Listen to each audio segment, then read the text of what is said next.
Yeah, it's that little nigga King B coming at you. El Paso, Texas.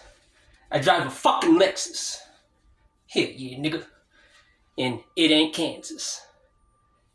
It ain't Kansas, that's for sure. You know what I'm saying, my nigga? Oh, me, nigga. Guys, it's your boy King B, Coach Doll, coming at you. Just want to share a video here, guys. And I want to cover two different topics in the video, okay? I want to talk about two different things.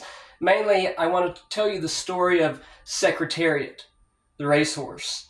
I'm gonna go through that and tell you the story, the untold story that most of you have probably not heard, and how that relates to distance runners. Does it relate to distance runners at all? And at the end of the video, I'm also going to tell you about a recent indicator workout that I did, okay?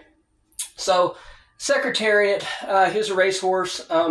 Most of you have probably heard of him. A lot of you maybe even saw the movie that came out a few years back. So you probably know maybe a little bit about Secretariat's life story. What I'm going to tell you is what happened after his death. That was a very, very learning moment for science and for athletics as well, okay? So Secretariat, he was a racehorse. He was very, very, very successful. Went down in history as the most successful racehorse of all time. He set pretty much every record that there ever was on the racetrack for a racehorse, you know, from the Belmont Stakes to the Kentucky Derby. Every record there is, he broke it and still holds all of those records. Okay, so during his lifespan, looking at him phenotypically, okay, those that are biologists, but guys, I have degrees with an S on the end, plural, meaning more than 1 degree. Phenotypically means visually, right? Not as opposed to a genotype, written expression of genes, right? Well, visually, phenotypically, he was not a large horse. It's an average size horse. So after he died, the scientists, the medical examiners, they took him in and tried to figure out why was he so successful? What made Secretariat such a triumphant, successful champion racehorse? So what they did was they dissected him, okay? They took a saw, and they cut open his fucking organs. They cut up his fucking body.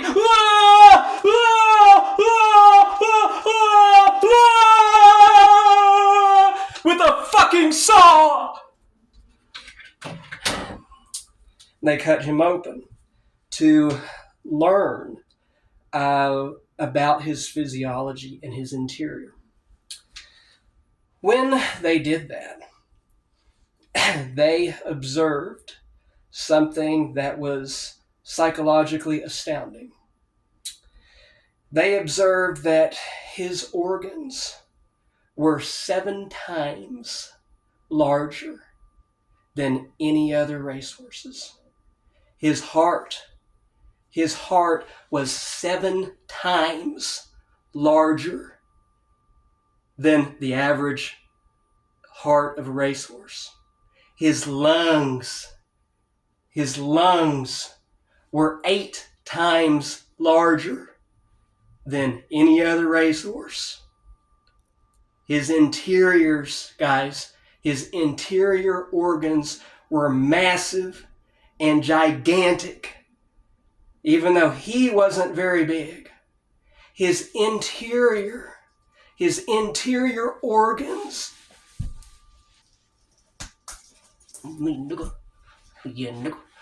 were unlike anything any scientist have ever seen before.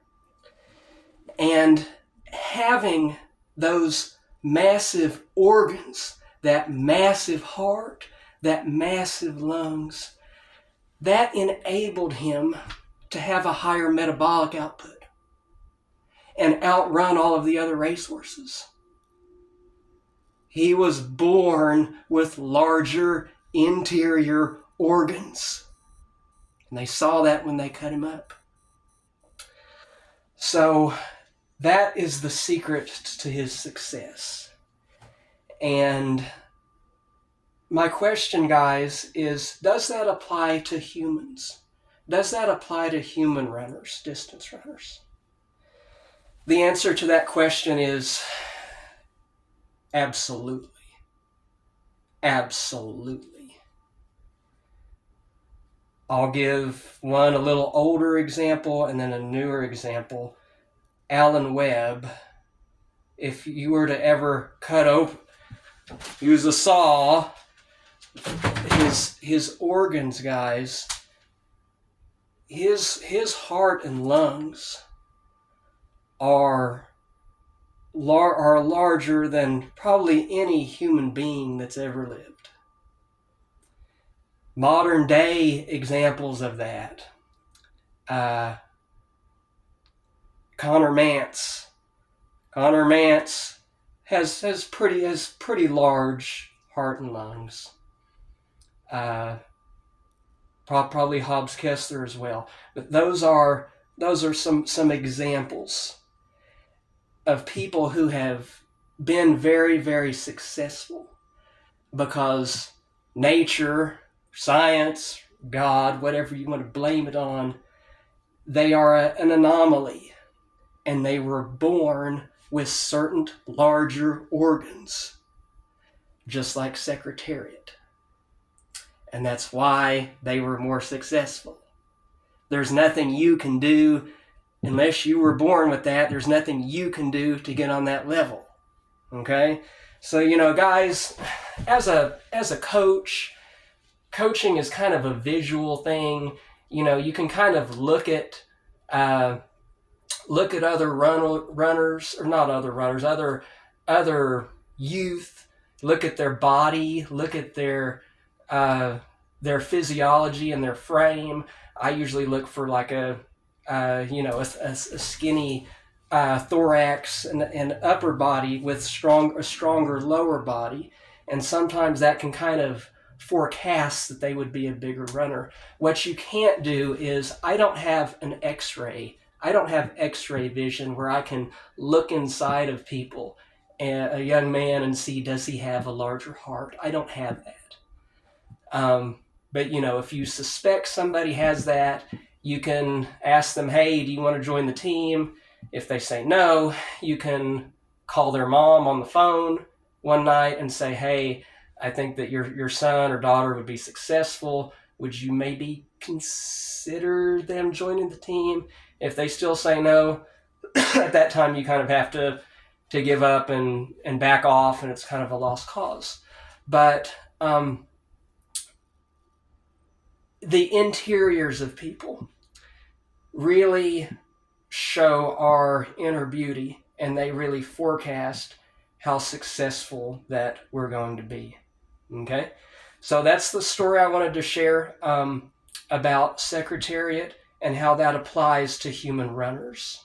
It's absolutely applies, even though it's zoonotic. Zoonotic means across species, right?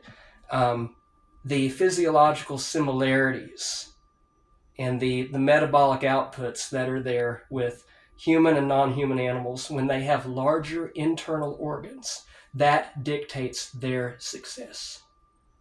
Okay, so closing my video here, guys, I just want to tell you about an indicator workout that I recently did. Okay, so what is an indicator workout? A lot of times runners will do what they call an indicator workout, which kind of predicts or indicates what type of shape they're in, what type of condition they're in. Some runners feel it. They'll do one, before a big race or a trial or something like that. So a indicator workout that I recently did was 5 800s. Okay, I did 5 800s on the track. My coach was there timing me. I did these reps with 4 minutes rest in between.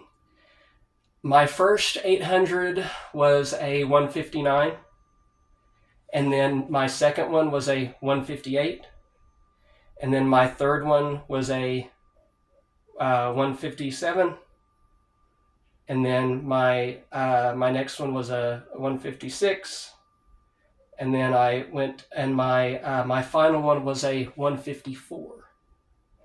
My last rep was a 154. And, guys, I'll be 40 years old next year on the 4th of July.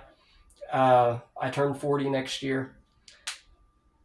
That workout that I just did, you can count on probably one hand the number of people in America that can do that workout at that speed.